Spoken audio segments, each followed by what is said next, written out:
Hi guys, நான் தான் உங்களுடைய ப்ரோக்ராம் பிரைன் பேசுகிறேன். இந்த வீடியோவில் நம்ம வந்துட்டு EEPROM டேட்டா வந்துட்டு பேஜ் ரைட் பண்ணுறது எப்படி அப்படிங்கிறத பார்த்தோம். இந்த வீடியோவில் வந்துட்டு எப்படி நம்ம வந்து பேஜ் ரீட் பண்ணுறது, எப்படி வந்து ஒரு சிங்கிள் டேட்டா ரீட் பண்ணுறதை ஃபுல்லாக பார்க்க போகிறோம். ஸோ அதான் இந்த வீடியோ. அதே மாதிரி நம்ம ஆனால் இதில் டேட்டா ஷீட்டில் வந்து ரீட் பண்ணுறதுக்கான சீக்வன்ஸ் வந்துட்டு பேஜ் கொடுக்கல, அதாவது கண்டினியூஸாக ரீட் பண்ணுறது மாதிரி கொடுக்கல. பட் இருந்தாலும் அது ஒன்றும் அவ்வளோ ஒன்றும் பெரிய விஷயம் இல்லை, நம்ம பண்ணிடலாம். ரீட் பண்ணுறதுக்கான சீக்வன்ஸுக்கு அது என்னபிள் அந்த மாதிரிலாம் எதுவும் செய்யணும் அவசியமே இல்லை. நீங்கள் சும்மாவே வந்துட்டு செஞ்சாலே போதும். என்ன செஞ்சுருக்காங்க அப்படின்னா, டிஃபால்ட்டாக வந்துட்டு சிஎஸ்பின் ஹையாக இருக்குது, லோ பண்ணிட்டேன். ஹையாக இருக்குது சிஎஸ்பின்னு லோ பண்ணிட்டேன். கிளாக் வந்துட்டு டிஃபால்ட்டாக ஜென்ரேட் ஆகிரும். டேட்டா வந்துட்டு நீங்கள் இன்ஸ்ட்ரக்ஷன் கொடுக்கணும். ஃபஸ்ட்டு 0x03 அப்படின்ற இன்ஸ்ட்ரக்ஷன் நீங்கள் கொடுக்கணும். அடுத்து ஆஸ் யூஷுவல் இனிஷியல் அட்ரஸ் நீங்கள் கொடுக்கணும், ரைட்டா? அடுத்து வந்துட்டு டேட்டா நீங்கள் இதில் என்ன டேட்டா அப்படின்னா டம்மி டேட்டா, அதாவது கிளாக் நீங்கள் ஜென்ரேட் பண்ண வச்சாலே போதும். ஒவ்வொரு கிளாக்குக்கும் அந்த பர்டிகுலர் அந்த டேட்டா வந்துட்டு வரும். நீங்கள் என்ன அட்ரஸ் கொடுத்துருக்கீங்களோ அந்த அட்ரஸோடைய டேட்டா வந்து நமக்கு கிடைக்கும். ஆனால் இந்த இடத்துல வந்து டம்மியாக நீங்கள் டேட்டா கொடுக்கணும். இட்ஸ் டம்மி டேட்டா, ஒன்றுமே வைக்கல இந்த இடத்துல. ஆக்சுவலாக இந்த இடத்துல டேட்டா இருக்குது, பட் இட்ஸ் டம்மி டேட்டா. டம்மியான டேட்டா கொடுக்கணும். கொடுத்தீங்க அப்படின்னா அது ஒவ்வொரு கிளாக் பல்ஸுக்கும் ஒவ்வொரு டேட்டா வந்து ஆட்டோமேட்டிக்காக SPI வந்து ஃபெச் பண்ணணும். EEPROM ICA ஃபெச் பண்ணி நம்மளுடைய SIE பின்னுக்கு வந்து டேட்டா வரும். அது SSP பஃபில் அந்த பர்டிகுலர் நேரத்தில் டேட்டா இருக்கும். நம்ம எடுத்து என்னென்னா பண்ணிக்கலாம். இதுதான் கான்செப்ட். ஓகே, ஸோ இதுக்கான கோடிங் இப்போ பண்ண போகிறோம். Let start. ஆல்ரெடி நான் எல்லாத்தையும் ரிமூவ் பண்ணிட்டேன். இதுதான் என்ன சீக்வன்ஸ் அப்படின்னா, ஒன்றும் இல்லை, சிஎஸ்பின்னா ஹை பண்ணி ஹையாக இருக்கும், லோ பண்ணணும், இன்ஸ்ட்ரக்ஷன் கொடுக்கணும், அட்ரஸ்ஸு டேட்டா ரீட் பண்ணி எடுக்கிறோம். என்ன ஸ்டார்டிங் அப்படின்னா சிஎஸ்பின்னு 0 பண்ணிட்டேன், ரைட்டா?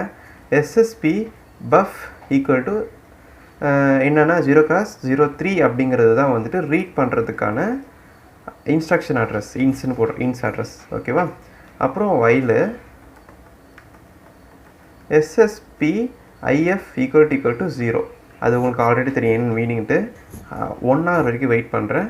அடுத்து SSP IF ஈக்குவல் டு திரும்ப 0 பண்ணுறேன், ரைட்டா? இப்போது வந்துட்டு அடுத்து என்ன செய்யணும் அப்படின்னா இன்ஸ்ட்ரக்ஷன் அட்ரஸ் கொடுக்க போகிறேன். இது வந்துட்டு 16 பிட் அட்ரஸ் கொடுக்க போகிறேன். 16 பிட் அட்ரஸ் கொடுக்க போகிறேன். இந்த அட்ரஸ் டிஃபால்ட்டாக இனிஷியலாக என்ன இருக்குது அப்படின்னா 0ன்னு இருக்குது. திரும்ப இதை அப்படியே காப்பி பண்ணுறேன். இன்னொரு 8 பிட் அட்ரஸ் கொடுத்தேன். So totally 16 bit address. Okay, அது ஃபஸ்ட் செட்டு, செகண்ட் செட்டு. அடுத்து ஒரு டம்மி டேட்டா. இந்த டம்மி டேட்டா வந்து என்ன வேணா இருக்கலாம். நான் 0ன்னு சும்மா கொடுத்து FF கூட கொடுத்துக்கலாம், அது உங்கள் இஷ்டம் தான். அது ஓகே, நான் குழப்பாமல் நான் 0 FFன்னு இருக்கட்டும். இது வந்து என்னது அப்படின்னா இட்ஸ் அ டம்மி டேட்டா. என்ன வேணால் கொடுக்கலாம் நீங்கள் அந்த இடத்துல. கொடுத்துட்ட பிறகு சிஎஸ்பின்னா எப்பயும் போல் நான் வந்துட்டு 1 பண்ணிட்டேன். ஓகே, 1 பண்ணிட்டேன். ஸோ 0 பண்ணிவிட்டேன். ரீடுக்கான இன்ஸ்ட்ரக்ஷன் கொடுத்துருக்கேன். Instruction address 16 bit address dummy data. இப்போ நான் அதை ரன் பண்ணுறேன், நோ எரர். இந்த கோடிங் எடுத்து அப்படியே நான் இதில் தூக்கி போட்டேன் அப்படின்னா நமக்கு டேட்டா கிடைக்கும். 41 அப்படின்னு வந்திருக்கு. அது என்ன 41 அப்படின்னா, ஏன்னா நம்ம போன வீடியோவில் A to Z capital letter நம்ம ரன் பண்ணியிருந்தோம். இனிஷியல் அட்ரஸ் ஏன்னு இருக்குது, அதோடைய கரஸ்பாண்டிங் எக்ஸ்வேல்யூ 41ன்னு இருக்குது. ஏன்னா 0ல் 41 டேட்டா தான் இருக்கிறதுனால 41 அப்படின்னு சொல்லிட்டு நமக்கு FF அந்த அட்ரஸில் 41 அப்படி டேட்டா வந்திருக்கு நமக்கு. இதே நான் இப்போ வந்துட்டு இந்த இடத்துல வந்துட்டு ஒரு செகண்ட் அட்ரஸ், செகண்ட் 0x001 அப்படின்னு கொடுத்தேன் அப்படின்னா செகண்ட் அட்ரஸ்ஸு அதில் என்ன வரும் பார்த்தீங்க அப்படின்னா 42ன்னு வந்திருக்கு. ஏன் அப்படின்னா அடுத்த அட்ரஸ் 42ன்னு இருக்குது. ஸோ நம்மளால் வந்துட்டு அப்படி பண்ண முடியும். இப்போ எனக்கு வந்துட்டு ஏலேருந்து Z வரைக்கும் கண்டினியூஸாக எனக்கு ரீட் பண்ணி எடுக்கணும் அப்படின்றதுக்கு முன்னாடி நான் இன்னும் முக்கியமான விஷயம் சொல்லித்தரேன். இந்த இடத்துல வந்து டேட்டா இருக்கும். நான் இப்போ வந்துட்டு இந்த இடத்துல வந்துட்டு மை டேட்டா அப்படின்னு வேரியபிள் டிக்ளேர் பண்ணிக்கிறேன், ஈக்குவல் டு 0 வேண்டாம். இந்த இடத்துல என்ன பண்ணுறேன் அப்படின்னா பஃபரில் டேட்டா அனுப்புகிறேன். ஆனால் அந்த நேரத்தில் என்ன ஆகும்னா டேட்டா வந்து திரும்ப அந்த பஃபரில் ஸ்டோர் ஆகும், because SPI is a full duplex. அப்போ மை டேட்டா அப்படின்ற அந்த இடத்துல வந்துட்டு SSP பஃபர் நான் ஸ்டோர் பண்ணுறேன். ஸோ எதுக்கு நான் இதை சொல்லித்தரேன் அப்படின்னா, நீங்கள் இப்போது சிங்கிள் டேட்டா தான் ரீட் பண்ணி எடுக்கிறீங்க. இப்போது மை டேட்டா அப்படின்றது வந்துட்டு ஒருத்தர் இருக்காருங்க. ஸோ ரீட் பண்ணுற டேட்டா வந்துட்டு மை டேட்டாக்குள்ளே இருக்கும். இப்போ நீங்கள் 41 அப்படி ரீட் பண்ணிங்க அப்படின்னா இப்போ மை டேட்டாவோட டேட்டா என்னவாக இருக்கும் அப்படின்னா 41, அதாவது 0x41 இருக்கும். இந்த 41 எடுத்து நீங்கள் எல்சிடியில் போட்டுக்கலாம், யூஆர்ட்டில் போட்டுக்கலாம். இல்லை நீங்கள் ஏதாவது ஒரு பர்பஸ்க்கு டேட்டாவை ஈப்ரோம்லேருந்து எடுத்து அலாரம் செட் பண்ணுறீங்க அப்படின்னா அந்த மை டேட்டா எடுத்து யூஸ் பண்ணிக்கலாம். ரைட்டா? ஸோ ரீட் பண்ணுற டேட்டாவை வேரியபிளாக ஸ்டோர் பண்ணுற மெத்தட் இதுதான். ஸோ இன்டர்ஃப்ளாக் ரீட் பண்ண டம்மி டேட்டா அனுப்பிட்ட பிறகு இன்டர்ஃப்ளாக் செட் ஆன பிறகு எஸ்எஸ்பி பஃப்ல டேட்டா இருக்கும். அந்த டேட்டாவை எடுத்து மை டேட்டாவில் ஸ்டோர் பண்ணிட்டீங்கன்னா எங்கே வேணால் யூஸ் பண்ணிங்க டேட்டாவை. அது உங்கள் இஷ்டம் தான். ஓகே. ஸோ இப்போ எப்படி நம்ம இதை வந்துட்டு மல்டி டேட்டா ரீட் பண்ணுறது அப்படிங்கிறத பார்க்கலாம். இந்த இடத்துல வந்துட்டு ஒரு ஃபார் லூப் போடுறேன்.